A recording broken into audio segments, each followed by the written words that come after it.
In Harbin's frozen marshes, where the Songhua River turns to ice, a white landmark rises, blurring architecture with nature. The Harbin Opera House, visited by over 1 million annually, merges with its snowy island, its aluminum curves vanishing into the landscape. Thousands climb its slopes each winter, drawn to a structure that redefines civic space. This theater is a cultural beacon embodying Harbin's Ice City identity, yet its ambition sparks debate. The Harbin Opera House was never meant to be a typical theater. From the start, mad architects led by Ma Yansong envisioned a building that didn't just sit in the landscape, but grew from it. In 2010, Harbin launched a global competition to anchor its new cultural island with a landmark art center. Mad's winning design looked less like a building and more like wind-sculpted snow, curving out of the marshland to dissolve into the horizon. It wasn't designed to stand out, but to belong. This approach came from Ma's Shanshui city philosophy, an urbanism shaped by nature's spirit, not just its form. Instead of glass boxes or sharp angles, the Opera House invites visitors to walk its slopes and gather on terraces, ticket or no ticket.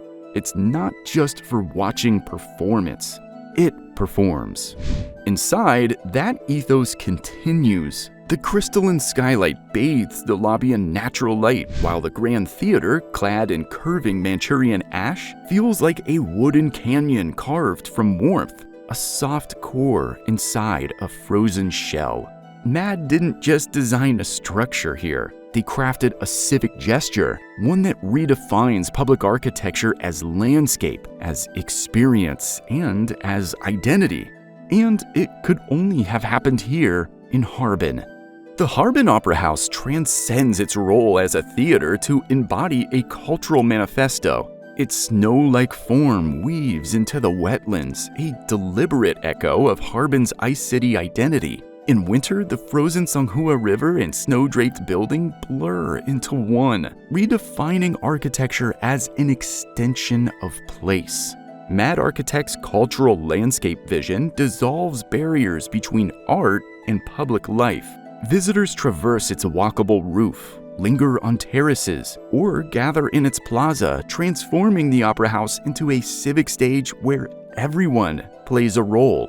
This accessibility challenges the elitism often tied to cultural venues. Inside, the Grand Theater's Manchurian ash cladding crafts a warm, sculpted refuge, evoking Chinese artisanal traditions against the icy exterior. The smaller theater's glass wall frames the wetlands, inviting nature into each performance, a bold statement of harmony over conquest. The Opera House recasts Harbin's narrative. Once defined by icy sculptures and industrial grit, the city now mirrors Bilbao's Guggenheim, claiming a global cultural stage. Yet its ambition raises questions. Can such a landmark truly serve local needs, or does it prioritize symbolic grandeur? Regardless, its uniquely Chinese design, rooted in nature, not Western mimicry, signals a new path for architecture where environment and identity converge. Beneath the flowing curves of the Harbin Opera House lies one of the most technically ambitious structures in modern Chinese architecture. At 79,000 square meters, it's vast, but climate, not size, posed the greatest challenge. Harbin's winters regularly plunged to -35 degrees Celsius. The building had to behave more like a spacecraft than a concert hall, airtight, insulated, and able to flex with extreme cold without cracking or buckling. The core is a hybrid frame of reinforced concrete and steel, providing both structural strength and flexibility. Over 7,000 tons of steel, roughly the weight of the Eiffel Tower, form the framework. Its snow-like exterior is clad in 30,000 custom aluminum panels, each uniquely curved to fit the double-curved surface. Nothing here was off the shelf. Cold isn't just about temperature, it's about physics. Heated roof drains prevent dangerous ice buildup. Radiant floor heating runs beneath the marble lobby. Even the sealants were specially engineered to remain pliable in deep cold. The crowning touch? A quadruple glazed skylight that floods the interior with light while preserving thermal efficiency. The site, reclaimed wetlands with soft shifting soil, demanded deep pile-raft foundations. Engineers worked inside cofferdams to stabilize the ground, balancing massive weight above with instability below. Inside, the Grand Theater's sculpted timber shell, made from 20 million pieces of Manchurian ash, sits atop fire-safe concrete, designed for both acoustics and resilience. Two things that are really important for an opera house in a really cold place. And as a result, it's a warm, carved interior within an icy shell. But all this technical brilliance prompts a deeper question. Do such feats justify their energy demands? Harbin Opera House proves that radical form and resilience can coexist, but not without a cost.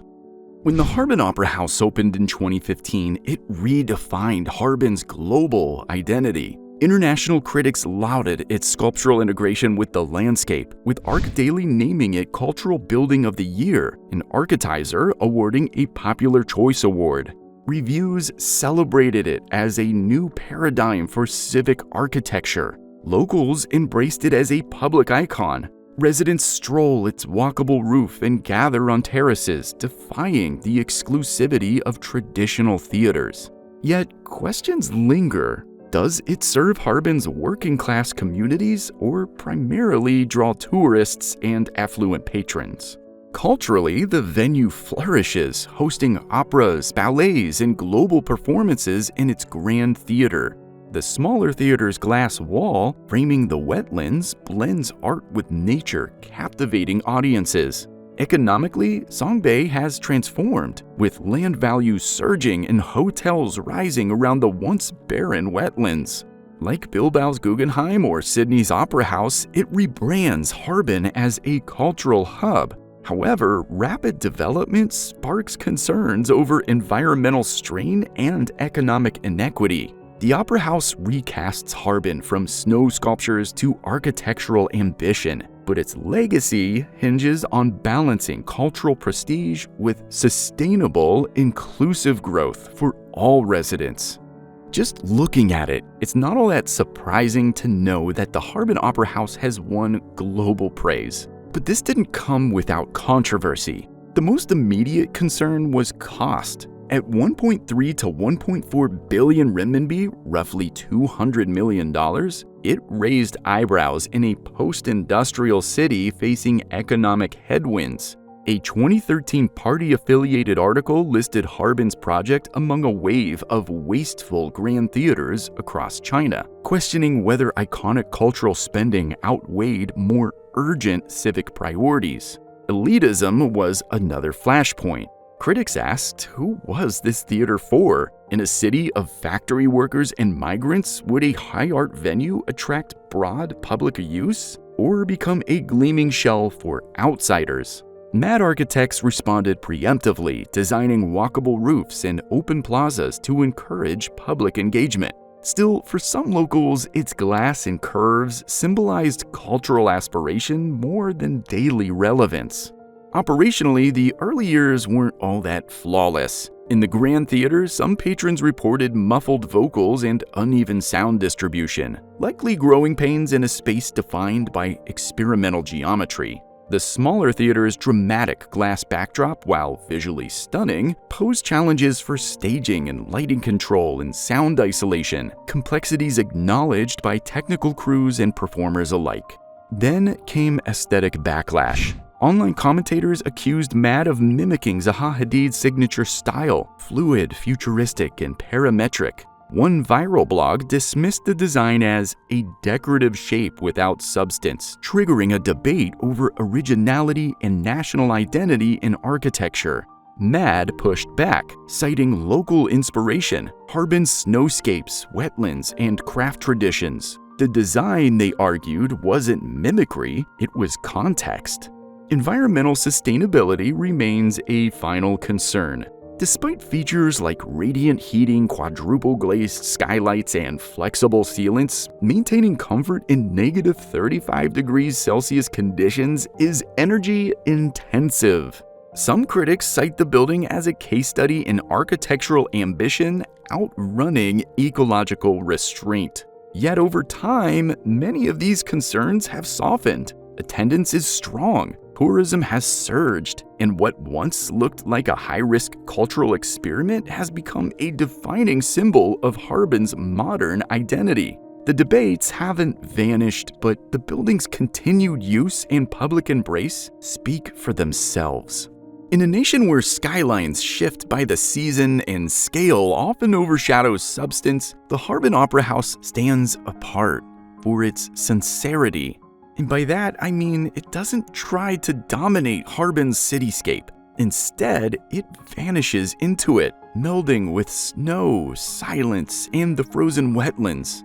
Mad architects didn't just design a venue, they sculpted a civic gesture that mirrors the city itself. Cold on the surface, but warm at its core. This is more than architecture. It's a reflection of a deeper shift, away from imported spectacle toward place-rooted identity. Harbin's Opera House embraces its climate, its culture, and its contradictions. It's a model for a different kind of Chinese megaproject, one that prioritizes meaning over magnitude. The risks were considerable: a 1.4 billion yen investment, unorthodox design, and a remote location.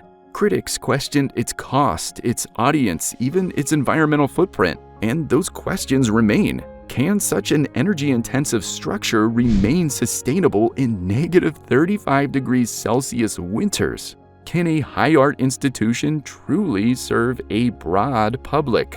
Yet for now, the answer lies in how the building is used. Crowds gather on its roof, audiences fill its halls, tourists reroute to see it. It works, not just as a theater, but as a landmark woven into daily life. In an era of disposable icons, Harbin's Opera House offers something rarer: permanence. It doesn't shout for attention. It earns it, slowly, quietly, and convincingly. And that may be its greatest success. What defines the Harbin Opera House's legacy? Is it a sustainable, inclusive civic landmark, or an ambitious symbol with hidden costs? Have you visited it, or would you? Share your perspective in the comments, especially if you're from China, work in architecture, or just care about cultural megaprojects. Do you know another landmark that's worth exploring? Iconic, controversial, or quietly powerful? Drop it below. We're mapping the world's most ambitious urban designs, one story at a time. Subscribe to Urban Giants for more mega projects that challenge the ordinary. And if this gave you a new view of Harbin, share it.